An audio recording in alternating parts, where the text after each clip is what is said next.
Hola a todos y bienvenidos al serial del crimen.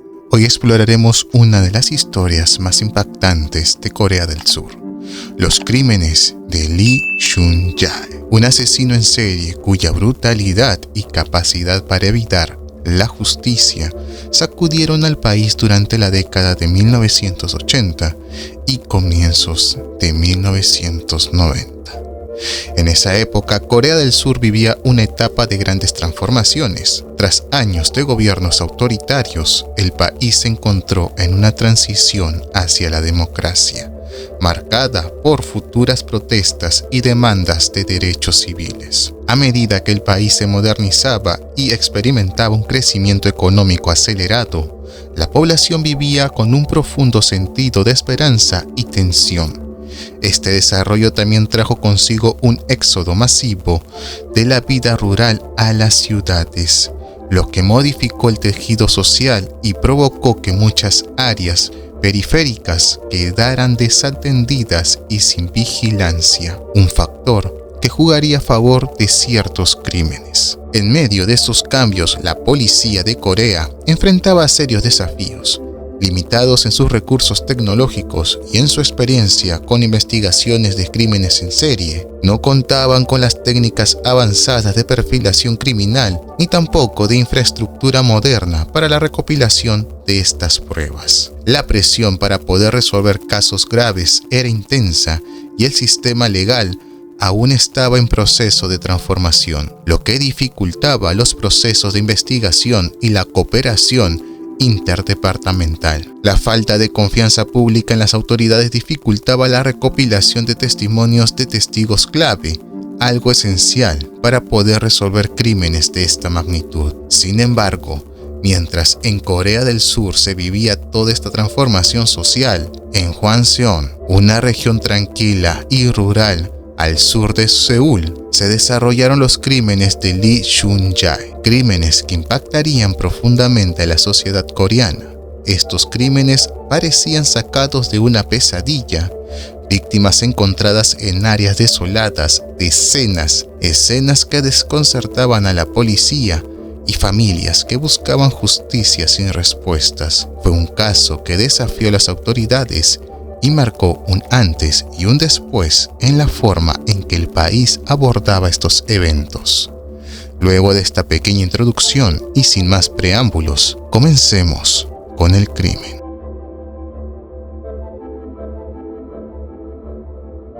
Lee Chun-jae, conocido por su frialdad y precisión en sus actos, desarrolló un modus operandi que no solo revelaba su capacidad de planificación, sino también su comprensión de las vulnerabilidades de sus víctimas. La selección de estas estaba marcada por un patrón: mujeres jóvenes y de edad avanzada que vivían en áreas suburbanas y rurales de Corea del Sur, especialmente en la localidad de Haseon.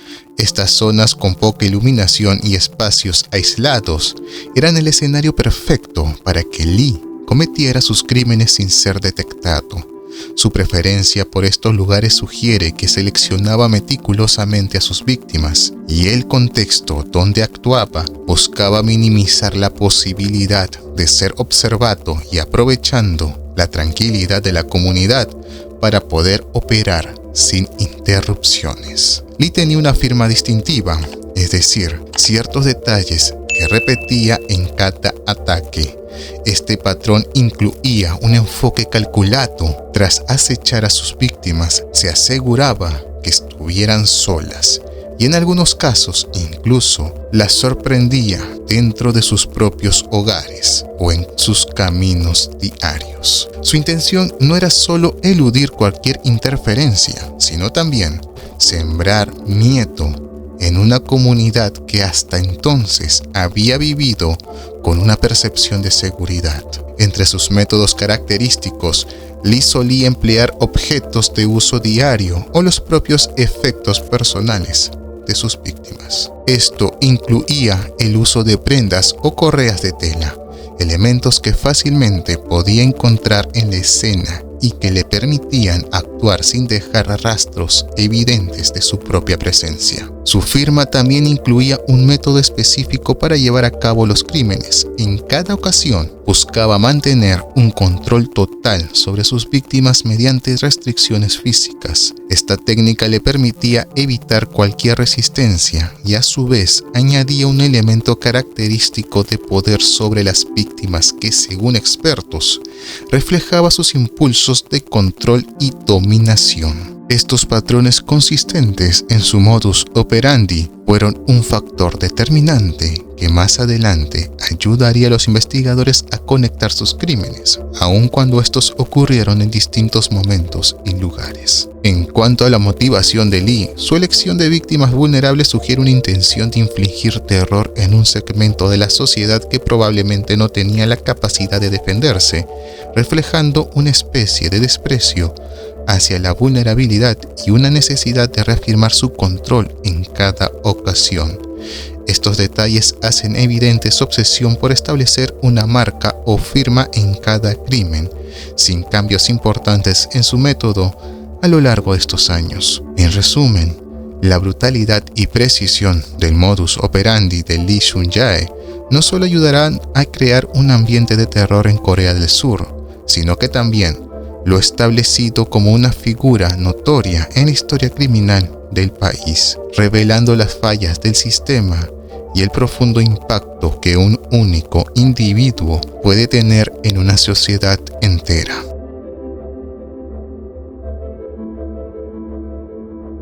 Lee Chun-jae fue responsable de un total de 15 víctimas confirmadas entre 1986 y 1994. Su primera víctima fue una mujer de solo 71 años de edad. Fue encontrada en septiembre de 1986 en Hanseon. Solo un mes después, en octubre de ese mismo año, otra víctima de 25 años fue encontrada en condiciones similares, lo que marcó el inicio de un patrón perturbador que pronto se hizo evidente. En diciembre del mismo año, su tercera víctima de solo 23 años fue localizada completando un trío de crímenes en menos de 3 meses, lo que creó una creciente preocupación en la población local. El ritmo de sus crímenes continuó a lo largo de 1987, con 2 crímenes más en enero y mayo respectivamente. Sin embargo, su frecuencia de actividad aumentó significativamente en 1988. Con 3 víctimas en menos de solo 5 meses. Los nombres de las víctimas no fueron reveladas públicamente, pero el aumento en la cantidad de casos alarmó a las autoridades, quienes se vieron forzadas a responder a la presión mediática y pública que exigía respuestas.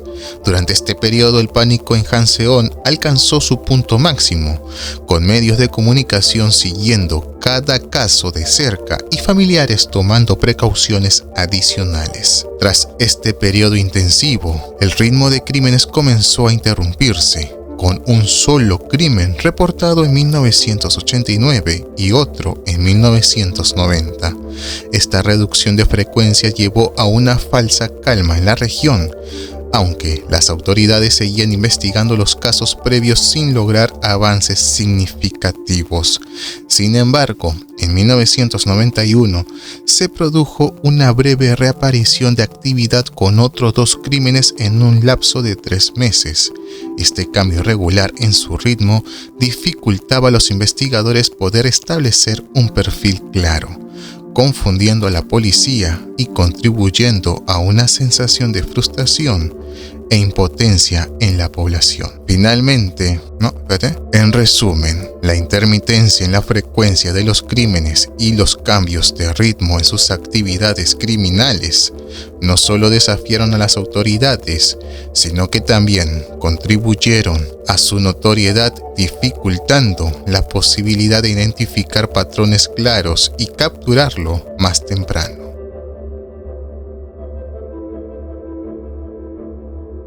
Lee Chun-jae nació el 31 de enero de 1963 en Corea del Sur. En una familia de clase trabajadora, su infancia estuvo marcada por varios eventos que parecen haber influido profundamente en su desarrollo psicológico.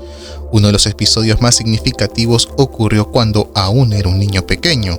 Su hermano menor falleció en un trágico accidente, un hecho que impactó a la familia y dejó a Lee con un sentido de pérdida y posible aislamiento emocional. Las dinámicas familiares tampoco eran saludables, ya que se ha reportado que Lee vivió en un hogar donde predominaba la falta de atención y apoyo, aspectos que contribuyeron a una infancia marcada por sentimientos de abandono y posiblemente de resentimiento. A medida que crecía, Lee no mostró señales claras de desórdenes mentales graves, pero sí comenzó a exhibir conductas antisociales y problemáticas en la adolescencia. Estos comportamientos incluían el maltrato animal y robos menores en su comunidad, que muchas veces terminaron pasando desapercibidos.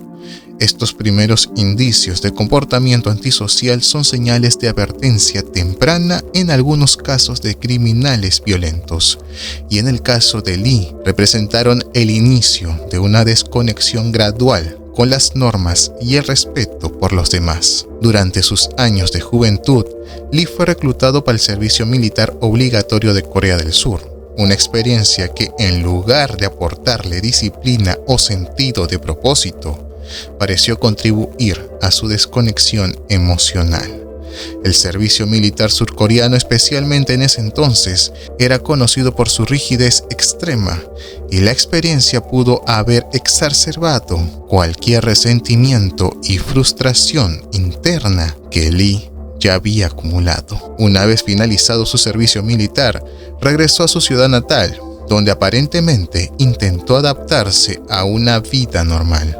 Aunque las sombras de su pasado y sus experiencias acumuladas parecían tener un peso considerable en su vida. No se ha confirmado si Lee fue diagnosticado con algún trastorno mental específico, pero algunos psicólogos y expertos han especulado que podría haber sufrido de un trastorno de personalidad antisocial, caracterizado por una falta de empatía y un sentido de superioridad. Estas características podrían haber facilitado su transición a comportamientos más violentos y calculados, especialmente en la medida que fue cometiendo sus crímenes con su modus operandi claro y constante. En resumen, la combinación de estas experiencias traumáticas, el entorno familiar inestable y el servicio militar influyeron profundamente en el comportamiento criminal de Lee. Estas influencias se reflejan en la brutalidad y precisión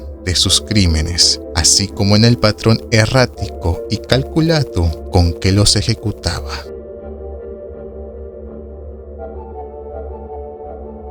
Lee Shun-jae mantuvo una vida aparentemente normal, utilizando una mezcla de comportamientos calculados y manipuladores para poder ocultar su doble vida. Con una rutina estable, Lee tenía un trabajo regular y mantenía relaciones con su familia y conocidos, quienes lo veían como una persona común y respetable.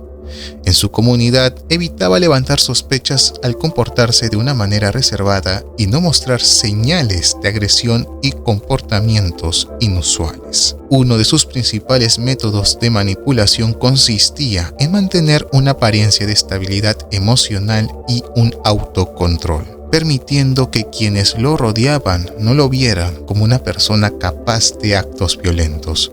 Su vida cotidiana era, en muchos aspectos, una fachada que le ayudaba a proyectar una imagen de hombre trabajador y miembro confiable de la comunidad. Para ganar la confianza de las personas y evitar cualquier sospecha, Lee dedicaba tiempo a su vida familiar y a sus conocidos, manteniéndose cerca a ellos de una forma que proyectaba tranquilidad y normalidad. Incluso en el trabajo era percibido como una persona seria y disciplinada, lo que le ayudaba a ocultar sus verdaderos impulsos. En cuanto a sus interacciones con posibles víctimas, utilizaba un aspecto común y su capacidad para parecer confiable, acercándose a personas que no tenían razones para sospechar de él. Este aspecto de vecino amigable le permitiría aproximarse sin levantar alertas, sobre todo en la comunidad pequeña y de ambiente rural donde vivía. Lee también desarrolló la habilidad de separar su vida personal de sus impulsos criminales, reprimiendo sus instintos violentos mientras estaba en público o con conocidos, lo cual es otro signo de su capacidad manipuladora. Durante ciertos periodos parecía poder controlar estos impulsos de forma prolongada, logrando que incluso su esposa y familiares más cercanos no sospecharan nada de esto. Al llevar una vida aparentemente ordinaria y construir una red de relaciones superficiales pero estables, fue capaz de mantener sus actividades ocultas por años. Sus conocidos llegaron a verlo como una persona de confianza sin notar los indicios de lo que ocurriría en su vida privada. En resumen, estos métodos de manipulación le permitieron mantener su doble vida y reprimir sus impulsos, lo cual, junto con sus traumas personales y la irregularidad en su frecuencia de crímenes, ayudaron a construir una imagen completa de una persona que pudo esconder su verdadera naturaleza detrás de una fachada de normalidad.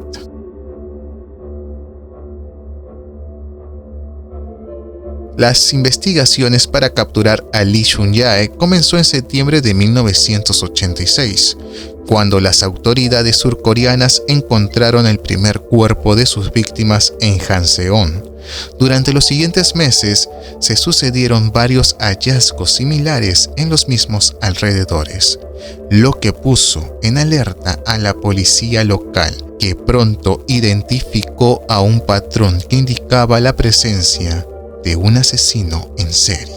Sin embargo, la falta de tecnología de análisis forense avanzado y la baja precisión en las técnicas de perfilado dificultaron las investigaciones iniciales, limitando a la policía tácticas convencionales de investigación. Para evadir a las autoridades, Lee tomó precauciones específicas en la elección de sus víctimas y lugares para poder cometer estos crímenes, prefiriendo áreas poco transitadas y evitando patrones fácilmente detectables. Una de sus estrategias clave fue no dejar rastro alguno de sus pertenencias o materiales en las escenas del crimen, lo que complicaba a los investigadores identificarlo. Además, cambiaba regularmente sus métodos para poder evitar ser detectado, lo cual dificultaba a las autoridades en poder establecer un perfil sólido. Entre 1986 y 1991, la policía investigó exhaustivamente, llegando a realizar más de 20.000 entrevistas y tomando muestras de cerca de 5.700 personas en un esfuerzo en identificar al responsable. A pesar de esta extensa labor, la falta de pruebas concluyentes frustraba constantemente a los investigadores y Lee continuó sus actividades criminales sin ser identificado. En un caso particular, en 1988, la policía inició un operativo de vigilancia especialmente en las zonas rurales y apartadas que frecuentaba, pero Lee logró evadirlos al cambiar sus rutas de acceso y métodos de entrada a estos lugares, mostrando su capacidad para poder adaptarse y evitar la captura. En 1991, la policía se enfrentó a un giro inesperado cuando los crímenes cesaron repentinamente, lo cual creó una falsa esperanza de que el asesino había abandonado la región o quizás abandonado sus actividades. Sin embargo, este periodo de inactividad también complicó las investigaciones, ya que los investigadores comenzaron a dedicar menos recursos al caso, creyendo que había terminado. Durante esta etapa, Lee logró mantener su perfil bajo y evitar cualquier actividad que pudiera atraer la atención de la policía. A pesar de la pausa en los crímenes, en 1993, un equipo especial de investigadores fue asignado nuevamente al caso tras la presión pública, utilizando nuevas técnicas de recolección de pruebas en un intento de identificar al asesino. Sin embargo, fue solo en 2019 cuando nuevas técnicas de análisis de ADN permitieron a la policía revisar nuevamente las pruebas del caso de Hanseon Gracias a los avances tecnológicos, lograron identificar el ADN de Lee en varias escenas del crimen, lo cual fue el error crucial que finalmente permitió su identificación. En ese momento, Lee estaba cumpliendo una condena por el asesinato de su cuñada en 1994, un crimen no relacionado, y este detalle fue clave para conectarlo con los crímenes.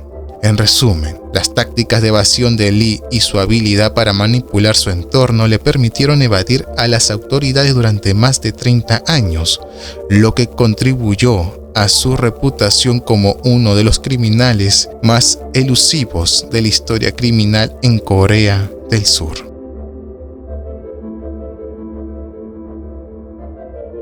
Los crímenes de Lee Chun-jae han tenido un profundo impacto en la cultura popular surcoreana, inspirando diversas representaciones en medios audiovisuales y escritos que buscan explorar tanto el lado oscuro de la naturaleza humana como el impacto en la sociedad. Entre las representaciones más destacadas está la película Memorias de un asesino. Esta película, basada en los crímenes de Haseon, narra la historia de los detectives que intentan capturar a un asesino en serie en un pequeño pueblo. Memoria de un asesino no solo se convirtió en una de las películas más reconocidas de Corea del Sur, sino que también contribuyó a llevar la atención del caso a nivel mundial, mostrando el desafío policial y la desesperación de los investigadores. Su impacto cultural fue tan significativo que reavivó el interés en la investigación, incluso antes de la identificación de Lee en 2019. Otro enfoque interesante es la serie documental de Netflix The Rincon Killer, que profundiza en el fenómeno de asesinos en serie en Corea, destacando las investigaciones y las repercusiones en la sociedad.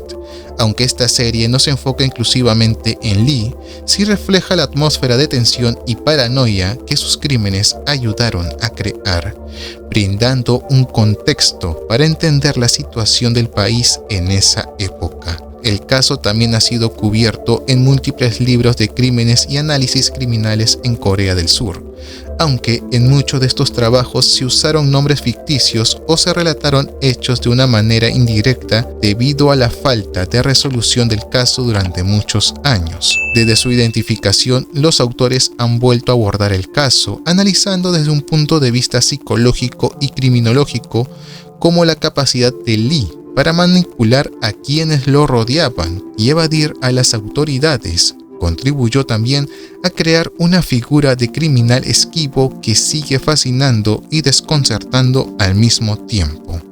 Estas representaciones no solo reviven el interés por los eventos, sino que también ayudan a la sociedad a reflexionar sobre los desafíos de la justicia y la vulnerabilidad humana ante figuras tan perturbadoras.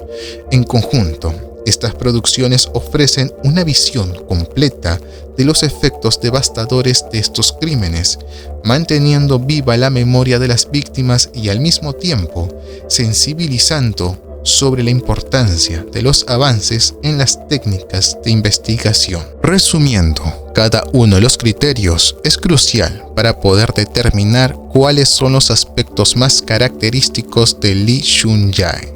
Por ende, decidí darle una calificación a cada criterio. Para ritmo de crímenes le estoy dando 97 puntos. Lee comenzó una serie de crímenes en un corto periodo de tiempo, logrando una alta frecuencia de actos. Su constancia fue alarmante, con pocos lapsos de descanso, creando una sensación de peligro constante. La rapidez de su actividad y la consistencia en sus métodos fueron aspectos centrales que contribuyeron a la presión pública y al desafío para las autoridades. En brutalidad le estoy dando 89 puntos. Su método de crimen fue muy calculado y despiadado, mostrando una falta de remordimiento notable. Aunque no se registró daño adicional a las víctimas más allá de lo necesario para cometer los crímenes, el desprecio por la vida humana fue evidente. Para traumas personales le estoy dando solo 73 puntos. Aunque no se confirmaron abusos severos en su infancia, existen antecedentes de traumas en su vida adulta y señales de posibles trastornos psicológicos. En lo que es evasión de las autoridades le estoy dando 95 puntos. Su capacidad para evitar la captura durante años muestra un uso sofisticado de estrategias de ocultación y cambios de identidad, moviéndose con inteligencia y dificultad para poder ser rastreado. En lo que es la manipulación le estoy dando 92 puntos.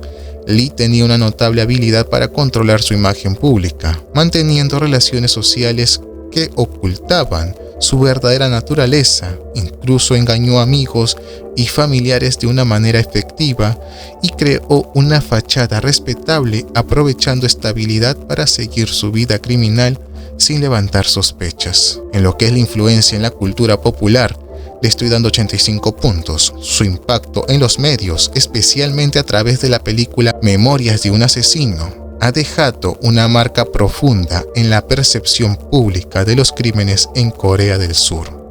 Aunque su caso fue cubierto extensamente, su influencia en la memoria colectiva fue notable, pero no predominante como en otros casos de mayor alcance global. En promedio, la calificación total que le estoy dando es de 89 puntos, reflejando la manera en que su ritmo de crímenes y su habilidad de evasión fueron sus características más impactantes, definiéndolo en la historia criminal de Corea del Sur. Su brutalidad y manipulación añadieron capas de complejidad, mientras que su influencia cultural sigue siendo una referencia en el verdadero crimen surcoreano. Para cerrar este impactante caso, repasamos cómo culminaron los años de terror perpetrados por Lee Chun-jae. Tras ser identificado finalmente en 2019 a través de las pruebas de ADN, su juicio fue un evento de gran magnitud que reveló la profundidad de sus crímenes y la gran brecha en el sistema judicial en la época en que actuó. Durante el proceso, Lee realizó algunas declaraciones que estremecieron a la sociedad surcoreana. Una de ellas fue cuando confesó: "No siento nada, simplemente lo hice porque quería", una muestra de su indiferencia ante el sufrimiento que provocó. En otro momento declaró sin remordimientos: "Ni siquiera recuerdo a todas las víctimas", lo cual evidencia la total falta de empatía y desprecio por sus acciones. Actualmente, Lee Chun-jae permanece bajo custodia en una prisión surcoreana, cumpliendo una condena por otros delitos no relacionados directamente con los crímenes, debido a que el estatuto de limitaciones para esos crímenes había expirado. Su encarcelamiento no devolvió la justicia que las familias de las víctimas anhelaban, pero cerró uno de los capítulos más oscuros de la historia criminal de Corea del Sur. La conclusión de este caso nos invita a reflexionar sobre el impacto social que tienen estos crímenes y los fallos que permitieron que un asesino en serie evadiera a las autoridades durante tanto tiempo. Hoy, la figura de Lee Chun-jae se ha convertido en un recordatorio de la necesidad de mejoras en los sistemas judiciales y de investigación. Este caso también destaca la importancia de una vigilancia constante y de avances en tecnología forense, que son esenciales para resolver crímenes del pasado y prevenir futuros actos de violencia. Así, la historia de Lee Chun-jae nos deja una lección sobre la resiliencia de las víctimas y sus familias, y sobre cómo la justicia puede llegar aunque sea tarde. Gracias por acompañarnos en este video. Por favor, no olvides darle like al video para poder mejorar en el canal y los videos se sigan distribuyendo a más personas. Si eres nuevo en el canal, por favor no olvides también dejar tu like, suscribirte al canal y activar la campanita. Sin más preámbulos y como siempre les digo, es un hasta luego y por favor cuídense mucho.